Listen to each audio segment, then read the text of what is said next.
as Pat said, I work from the Philadelphia area, which actually is Lancaster, Pennsylvania, the heart of Amish country, and I am surrounded by horses and buggies and farms, and yet it is hardcore social media central, in-flight entertainment and connectivity central. It just goes to show that you can be anywhere now in this world, and you can be part of this crazy, crazy social media situation. So I'm talking about flying above the social media fray, and it's crazy, but in a very good way, and I'm going to talk very briefly about that.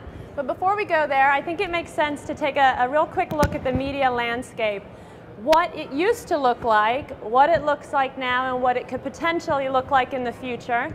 I'm going to use the Flight suite of products as an example, but this is a story that's playing out all over the world at publishing companies all over the world.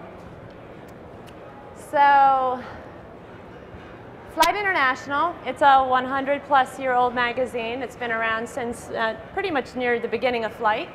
10 years ago, Flight had holding pages online, but it actually didn't have a proper website online. And this was how Flight reached its community. The weekly magazine, I didn't pick the most appropriate actual magazine cover. That was the post 9/11 magazine cover. Probably not the best one for a social media. But in any case, back then, 10 years ago, this was how we used to cover an event as journalists.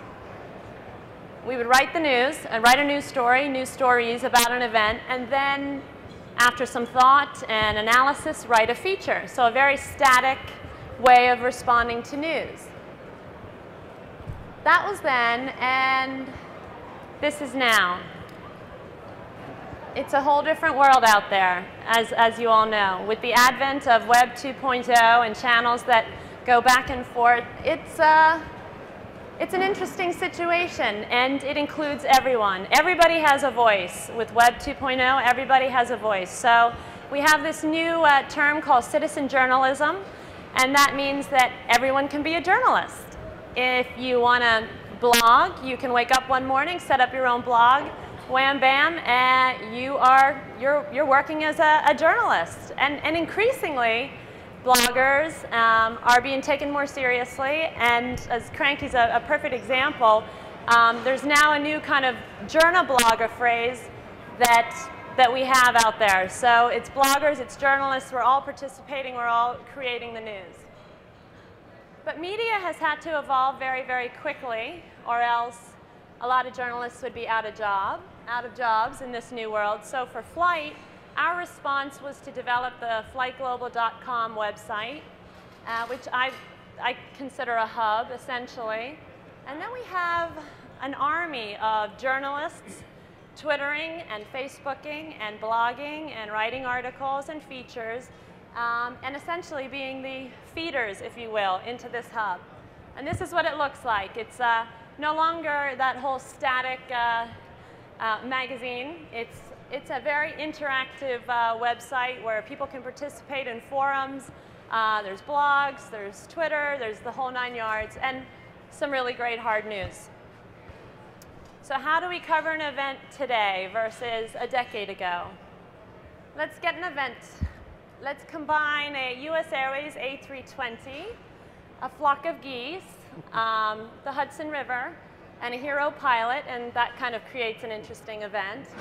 And how do we cover that event today? Well, first of all, as soon as somebody hears about this, we are going to tweet about it on Twitter. And then if we see a picture or find out that someone else has a picture, we're going to twit-pick it. And then perhaps create a hashtag so that a lot of people can participate in the same conversation. So for example, here at RAA, if you've got something to say, hashtag RAA10 and put it on your tweet, and that means that anyone who goes to that hashtag is going to see this running conversation of what's happening at this show. So we might hashtag it and then hit Facebook and message boards and YouTube, see if we can find a little bit of video. And then at that point, we might actually then write the news story. So there's a whole lot of activity that goes on before we get to that point of writing the news. And then it just gets kind of crazy from there. You push the news out via email. You find photos, as many as you can, and you create a gallery. You might even create a landing page for the event online. Then you dig it and you delicious it, and it goes on and on and on. And then eventually you do get to that point where you need to put some analysis to it and potentially write a feature for the magazine. So what does the whole thing look like? This is the tree of communication. And it is kind of got a lot of branches out there. It's not that static news and feature story that life once was. It's a bit more convoluted. And essentially, all the different branches represent different things. The red line are blogs and mini blogs like Twitter. Pink line is the community where everybody's equal, so the forums, etc. Green line is the editorial content. Now the green line represents one branch on this tree of communication, but it's still an essential branch. You still need hard news out there, and you still need people that know about their subject matter to write that hard news. So it's still an important part of the tree, but it is only one part. So Runway Girl, what is that?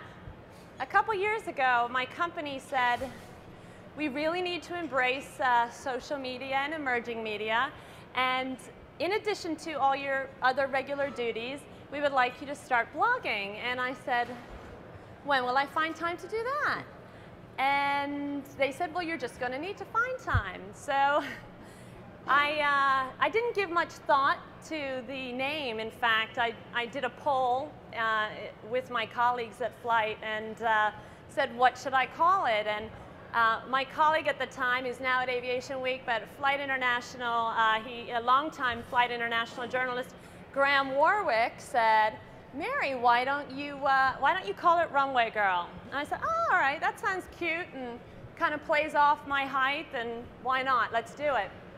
I have to say that I have had moments of regret with this Runway Girl stuff. Because number one, I'm clearly not a girl anymore. I mean, and number two, I'm going to get older. So as I'm going into old age, I wonder how long this brand can actually hold. Runway hag, runway grandma.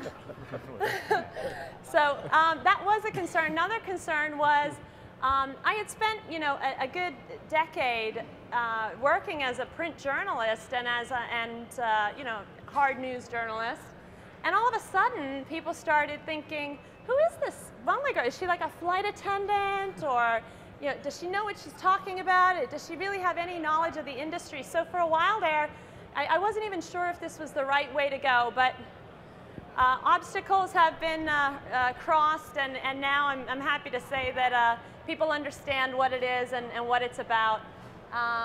So I do the blog, and I also do a video blog. And I know it kind of looks a bit exhausting. And I have to be honest that sometimes it can be. It can be quite exhausting. There's many, many times that I wish that I was 25 years old instead of 35. I wish that I was coming out of college armed with my MacBook and my iPad and my iPhone and completely knowledgeable about all the social media, emerging media, and technology out there.